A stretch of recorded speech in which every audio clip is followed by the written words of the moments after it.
Hello there. Today, I'd like to take you on an ASMR adventure into the private world of one of history's most iconic figures, Marie Antoinette. She was, of course, the famous, or perhaps infamous, Queen of France, who was executed by the guillotine during the French Revolution at the end of the 18th century. Over the years, a lot has been written and spoken about her. She's been the subject of many histories and biographies, and also many novels and films. And there are even several ASMR videos about her. However, although many people know the basic history of her life, I would like, in this talk, to try to uncover the real woman behind the image. And we're going to do that by exploring 5 objects that once actually belonged to Marie Antoinette, and which can perhaps give us a glimpse into her personal, private world. I should say that I've been inspired to take this more personal approach by a really wonderful exhibition called Marie Antoinette Style, which, as I record this, is currently running at the V&A Museum in London. All of the objects I'm going to talk about are on display in this exhibition, and at the end of the talk I'll also give you a few more details and a little review of it, just in case you decide you want to visit it for yourself. As usual, there'll be a selection of photos to accompany our talk, and most of these are photos that I took myself during my visit to the Marie Antoinette Style exhibition. So you're welcome to look at these images if you want to. But as usual, I will also describe all the objects we're going to explore, so that if you prefer, you can just close your eyes, relax, and drift off to sleep. So, welcome to the private world of Marie Antoinette. Let's begin by exploring the first object on our list, which is an item that she probably used every day, especially in the early years of her marriage: her jewellery casket. This exquisite item was made in 1770 by Martin Carlin, who was a master cabinet maker and was particularly known for mounting decorative Sèvres porcelain into his designs. If you've listened to my previous 2-part tour of the Wallace Collection Museum, then you'll already know that Sèvres was the name of an 18th century French porcelain manufacturer that was renowned for its exquisite floral designs. We can see several of those designs on this jewellery casket, which features white porcelain plaques decorated with beautiful sprays of roses, carnations, leaves, and other flowers. It also features intricate gilded bronze decorations that are set into a combination of oak, box, and rosewoods. And for anyone who is just listening and has their eyes closed, I will add that this casket is not just a normal jewellery box, but actually a small piece of furniture in its own right, with 4 elegantly curving legs and 2 distinct compartments.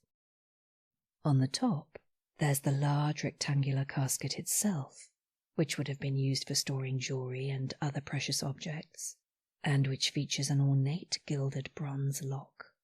However, below this main casket, there's also another compartment, a drawer, which also features a gilded bronze lock, and which opens out to reveal a green velvet writing desk, complete with 2 inkwells and a pen tray.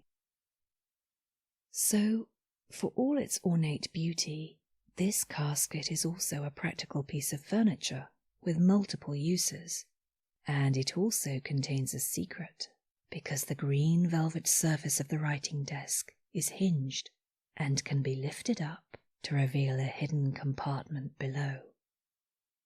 So Marie Antoinette would have used this casket for much more than just storing jewellery. It was also a place where she could write letters, jot down her thoughts, or hide away any correspondence that she didn't want prying eyes to find. We also know that this beautiful piece of furniture was one of Marie Antoinette's favourite possessions, because although she received it as a wedding gift when she first arrived in France in 1770, it was also one of the items she took with her many years later, when she was forced to move to the Tuileries Palace during the Revolution.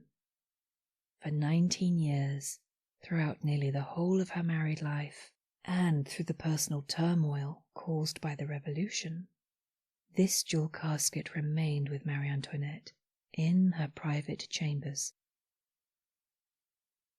Based on this knowledge that we have about this jewelry casket, let's now take a flight of fancy and imagine ourselves into Marie Antoinette's private world.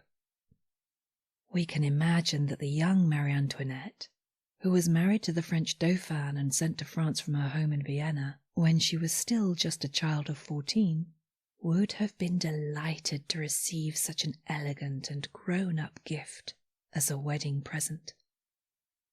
It was a sign of her new status as the future Queen of France, and it's easy to imagine her opening the lid and peering inside for the first time, then sliding out the drawer and being enchanted to find the little writing desk within. We can also imagine her a few months later, taking off her earrings at the end of a long and very formal day, and placing them carefully inside the casket, then perhaps sitting down at a chair in front of it, taking out a small golden key from a pocket in her silk skirts, and unlocking the drawer in order to pull out that green velvet desk and write a letter to her mamma, the Empress Marie-Thérèse of Austria. Perhaps she would write to tell her of the many trials and tribulations of life at the French court, and of the many duties and formalities that were expected of her. But then she would reassure her mother that she was trying her best and doing everything she could to make a success of her life at Versailles. We can also perhaps imagine Marie Antoinette at a later time in her life, 10 years older perhaps, and now a confident and beautiful young queen. She might open up the casket to take out a favourite necklace that she wishes to wear to a ball, or she might raise the hinge lid of the green velvet desk in order to hide a letter from her intimate friend, Count Fersen, in the secret compartment below. We can only make these imaginative flights of fancy because we know this jewelry casket was once a very personal item that Marie Antoinette used perhaps on a daily basis. This allows us the opportunity to glimpse her in a more private setting, as does the next object we're going to look at, which is one of the Queen's silk slippers. This slipper is made from cream silk and leather, and it was one of just many pairs of shoes owned by Marie Antoinette, who, in her early days at court, would actually receive 4 new pairs of shoes every week. This is an astonishing amount of shoes by any reckoning. But silk is, of course, a very fine fabric that tears easily, and leather-soled shoes are known to wear out quite quickly. So I suppose it's easy to imagine that, as someone who was frequently standing during court ceremonies and walking along miles and miles of corridors in the Versailles Palace, Marie Antoinette could wear out a pair of shoes quite quickly, although 4 pairs a week does seem a little over the top. This slipper has certainly been well worn. On its left-hand side, the cream silk has ripped right off, exposing the soft leather beneath it. Nevertheless, the front of the shoe still remains remarkably well preserved, with a double row of ruffled pleats decorating the top, and a narrow toe that tapers to a softly rounded point. The leather heel is also in quite good condition, and is formed in a Saint-Huberti style, with a curved back and a slightly splayed base. This style of heel is named after the French opera singer Antoinette Saint-Huberti, who made it fashionable by wearing it on stage in her leading roles. And it was also said to be the favourite heel style of that other Antoinette, Marie, who found it the most comfortable type of heel to wear. Comfort must have been a definite consideration for the young Marie Antoinette, especially when she first arrived in France, because although she was still very much a child, she was still expected to play a major role in the incredibly ostentatious court of Versailles. Every aspect of her person was constantly being scrutinized, which must have felt completely overwhelming, and one of the many rules and points of etiquette she was expected to master was the correct way to walk. If you're wondering, what's the correct way to walk? Then I can tell you that in the court of Versailles there was a special walk that ladies were supposed to adopt that was known as the Versailles Glide. This involved keeping the feet on the ground at all times and sliding each foot forward in turn so that every step taken became as smooth as possible. The idea was to create the illusion that the body was gliding through the air just above floor level, and the effect was enhanced by the floor-length gowns and huge crinolines that the ladies of Versailles wore. These added to the illusion by hiding the feet of the walker, but nevertheless the walk must have been very difficult to manage, and for little Marie Antoinette at the age of 14, it was perhaps just another of the many exacting tests she was expected to pass in order to gain acceptance in her new home. Perhaps the reason why the young Dauphine favoured the Saint-Huberti heel was because it made it a little easier for her to perfect the Versailles Glide. Who knows? We can certainly imagine that the young Marie Antoinette took pains to practice those sliding steps. Slowly, patiently, moving forward each foot in turn in order to achieve that smooth and apparently effortless motion that was required of her. In reality, it must have taken a lot of effort indeed, and a lot of practice. So perhaps we can also imagine her slumping into a chair once her practice was done, and kicking off this silk slipper and its partner in order to rub her weary feet. Our third object from Marie Antoinette's private world takes us away from the theatre of court life and into a real theatre, one that the Queen had built in 1780 next to Le Petit Trianon. As I'm sure you know, Le Petit Trianon is a smaller and utterly exquisite palace that is situated within the grounds of Versailles. It was given to Marie Antoinette as a gift from her husband, Louis XVI, when he ascended to the throne in 1774, and she became his queen consort. Marie Antoinette loved Le Petit Trianon because it was the place where she felt she could forget all about court etiquette and be herself without the whole of Versailles watching her. One of her enthusiasms that she liked to indulge in when she was at Le Petit Trianon was theatre. So we're going to look now at a theatre prop that was made for a stage performance. A garden rake. This garden rake was probably made around 1783 and was used in a performance by Marie Antoinette herself. From an early age, she was an enthusiast for the arts and was a generous patron to many writers, composers and performers, including the Chevalier de Saint-Georges, a brilliant and sparkling composer who was snubbed in the early days of his career because he was a biracial person of colour. Marie Antoinette, however, did not care about his background or the colour of his skin, and she became his patron, which immediately made Saint-Georges one of the most fashionable composers of his day, and helped him to become the first black composer to attain widespread acclaim in Europe. The Queen would often invite her favourite artists, like Saint-Georges, to perform their latest operas, concertos or plays in her private theatre. However, in between these professional performances, she also liked to use the theatre as a place for herself and her friends to perform amateur theatricals, and it was during one of these private performances that she used this rake. I should mention here that the theatrical fashion of the time was for pastoral dramas, which are light, comic or sentimental scenes that are set out of doors and feature rustic characters, such as shepherds or gardeners. This is why Marie Antoinette had a garden rake as a stage prop.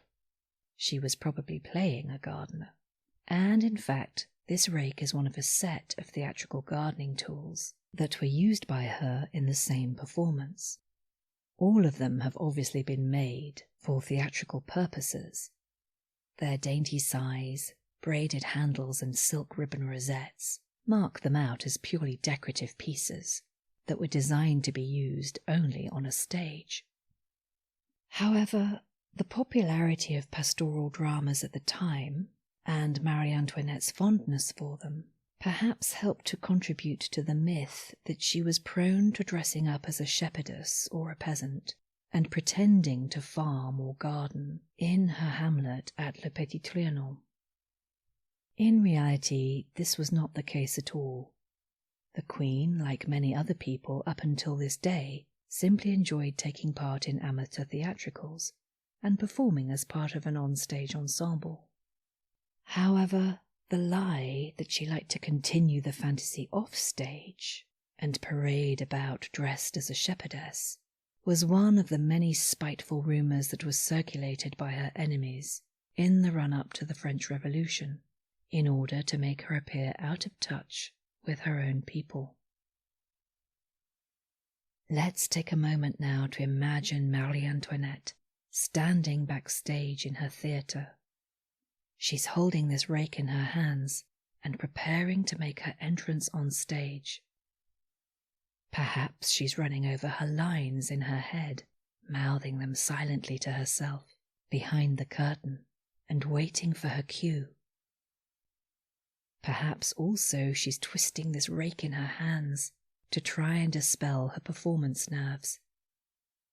Any minute now, she will step out onto the stage in front of the audience, but she is used to having many pairs of eyes upon her, judging her and even criticizing her, and she is used to playing a role at court.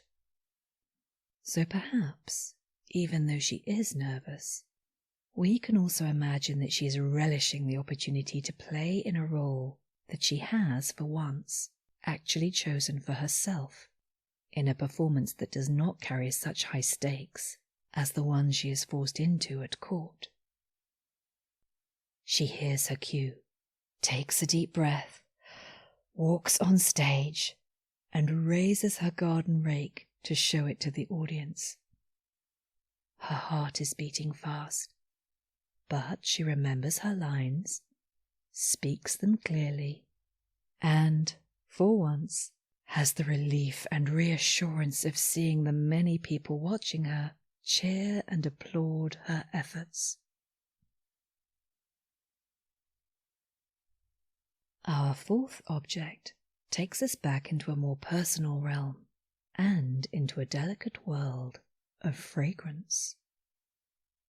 Marie Antoinette was known to have been fond of scent, and it played a vital role at court, both as a way to mask unpleasant odours, because this was a time when daily washing was far from being a regular habit, and also as a means of creating an alluring atmosphere in the Queen's apartments. In an era before mechanized farming and synthetic fragrances, perfume was extremely costly to produce, and only the wealthiest could afford it. But in keeping with her status as Queen of France, Marie Antoinette wore both scented powder and rouge, as well as perfume, and the object we are looking at now is one of her many scent bottles. This fairly large bottle is made from blown crystal that has been engraved with a faceted pattern and is topped with a silver stopper. It's seen here with a smaller bottle that once contained eau de cologne, a fresh and spring-like fragrance that was invented by the Italian perfumer Giovanni Maria Farina in 1701. We can also see a small silver funnel, and this was used for decanting different scents into the bottle. Marie Antoinette's favourite fragrances were said to be lavender, orange blossom, and rosewater, and this funnel could be used to decant all three into one bottle as a way to mix them all together and create a specific and unique scent for the Queen.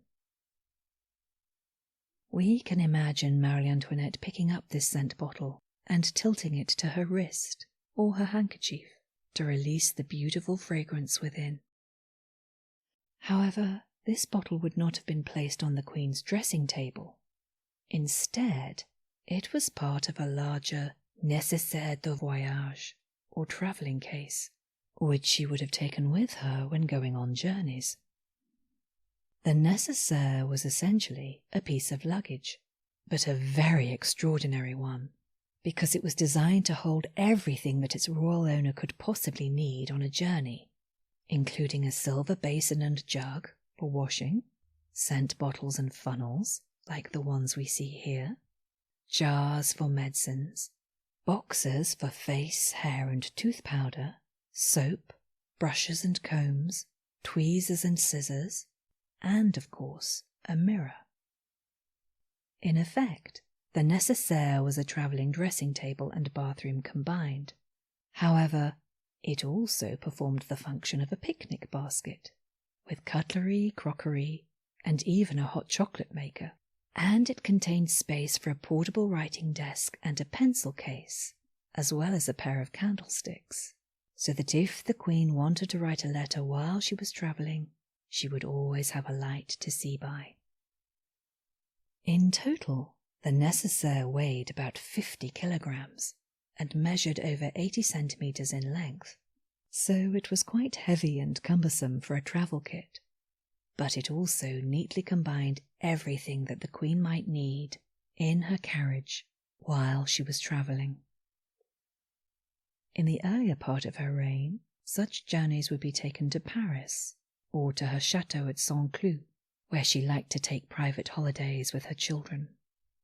However, the nécessaire that this scent bottle belongs to was used for another, more consequential journey, one that was performed by Marie Antoinette and her family on June the 20th, 1791. By that summer, the royal family had already been forcibly removed from Versailles to the Tuileries in Paris, and they were living under house arrest. As we have already seen, the King and Queen had been allowed to take some personal items and furniture with them to the Tuileries from Versailles, and so, like the jewellery casket we've already looked at, this bottle travelled with Marie Antoinette to the Tuileries as part of her nécessaire de voyage. Life in the Tuileries Palace was relatively comfortable for the royal family. However, as discontent continued to ferment and the restrictions placed on them became ever more severe, Louis XVI formed a desperate plan to escape. It was settled that the royal family would slip out of the Tuileries under the cover of darkness and take a carriage to Montmédy in northeastern France, where there was a citadel that was protected by French army troops who were still loyal to the king. That night, as the clock struck 12, the escape plan was put into place. However, because the king and queen had vowed never to be separated from each other or from their children, they travelled all together in one large coach, which was much heavier and therefore much slower than two smaller carriages would have been. This turned out to be a mistake because news soon travelled from Paris that the king had attempted an escape, and at the town of Varennes, which was about 50 kilometres away from their intended destination, they were recognised by the local postmaster and arrested there, before being sent back to Paris under an armed guard. What would have happened if the carriage had made it to the citadel Whether it would have saved the lives of the French royal family or made a difference to the outcome of the French Revolution can never be known. However, what is known is that during that long and anxious carriage ride that ultimately ended in failure, Marie Antoinette was travelling with the nécessaire de voyage that this scent bottle belonged to. So perhaps we can now imagine the Queen, cold and uncomfortable as she is bumped along in the dark carriage, lifting the lid of her nécessaire to find something that will distract her children. The atmosphere is tense and the children are frightened and shivering, but she draws out a candlestick and lights the candle in order to show them that no matter how dark their situation might be, there is still light and warmth in the world. Or perhaps she takes out an apple and cuts it up for them, using a knife and a plate from her well-equipped travelling kit. She will do anything to distract her children from the danger at hand, but she is frightened too, and as she runs her hand across all the many useful items in her nécessaire, her fingers linger over this scent bottle. It's not as obviously practical as many of the other items arranged in there, but nevertheless she takes it out, removes the lid, and holds the bottle up to her nose. Instantly, she is transported. The scent of lavender, roses, and orange blossom fills her nostrils, and she is taken back to a happier time and a safer place, when the only thing she had to worry about was mastering the Versailles glide. Perhaps she thinks to herself, in that task I prevailed, and I hope I will prevail in this one too. And the lovely, familiar scent gives her the strength and presence of mind she needs to remain strong for her children and to keep their spirits up as the carriage continues onward through the dark night on its way to Varennes. That frantic and ultimately doomed escape attempt brings us to the fifth and final object we're going to look at. It's a plain linen and cotton chemise or shift, which was an undergarment worn by all French women during the 18th century. Whether they were peasants farming the land or royals parading in magnificent court dresses, every woman at this time would have worn a chemise next to her skin to protect her outer garments from sweat and body odour. In an era when modern forms of underwear did not yet exist, the chemise was the most intimate garment within a woman's wardrobe, and this one was made sometime in 1792. It was worn by Marie Antoinette while she was locked up at the Temple prison in Paris.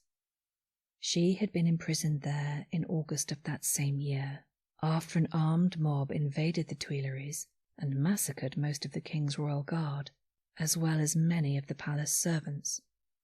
The monarchy was officially abolished, and the whole royal family was moved to the Temple. But while they were allowed to stay together during their imprisonment there, the king and queen were sent to the Temple with no possessions other than the clothes they were wearing at the time. So, as they were there for many months, the Parisian municipality provided them with basic clothes and clean linen, including this chemise that was worn by the now imprisoned queen. Of course, the attire provided for the queen during this time would have been far simpler and more humble than the magnificent court gowns she was used to wearing. However, ironically, this might have been a small source of relief to Marie Antoinette, because she was known to have been an intensely private person who hated all the ceremonial display of Versailles. She had even, as far back as the 1780s, originated a new fashion for loose-fitting gowns made of fine white cotton or silk that were much less formal than the stiff corsets and mantuas usually worn at court, and which became known as the chemise à la reine. The chemise à la reine became very fashionable, of course, but it was also considered to be vaguely scandalous, because the gown was so plain, it reminded people of the chemise undergarment, and so, of course, it was used by Marie Antoinette's detractors as yet another way to discredit her and add to the malicious rumours that were circulating about her during the Revolution. Those rumours have now done their work. The Queen is in prison, and the time for fashion is over. Marie Antoinette has no choice but to wear a plain and simple chemise now, and in the dark, cold, and frightening confines of the Temple prison, she perhaps welcomes this chemise not as a fashion statement or as a way to protect a fine court dress, but rather as a thin but much-needed extra layer of warmth and protection in her gloomy surroundings. This is no chemise à la reine, just a simple linen smock with a plain square neck and short pleated sleeves. Like several other personal items that were used by the Queen during her final months of imprisonment, it was subsequently kept as a souvenir, and every crease and stain upon it is a poignant reminder of the young woman who once wore it, who was both celebrated as an icon and reviled as an oppressor, depending on your point of view, but who was ultimately just a fragile human being like the rest of us. You can see this chemise, along with all the other objects I've talked about, in the Marie Antoinette Style exhibition that is running at the V&A Museum in London until the 22nd of March 2026. As I mentioned earlier, I've already had the privilege of seeing this fabulous exhibition, which contains many other rare and precious items that were once owned by Marie Antoinette, as well as a series of exquisite 18th century gowns. There's also a whole gallery that's devoted to 20th and 21st century couture houses and costume designers who have been inspired by Marie Antoinette in their own work.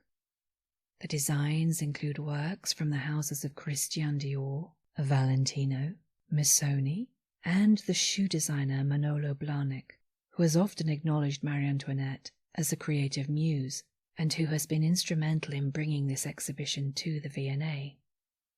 It's a sumptuous and beautifully curated experience, which I would thoroughly recommend that you visit if you happen to be in London while it's still running.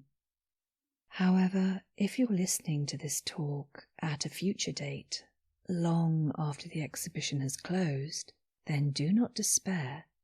You can still have an opportunity to see some items that once belonged to Marie Antoinette, because they're on display in various museums that are open to the public.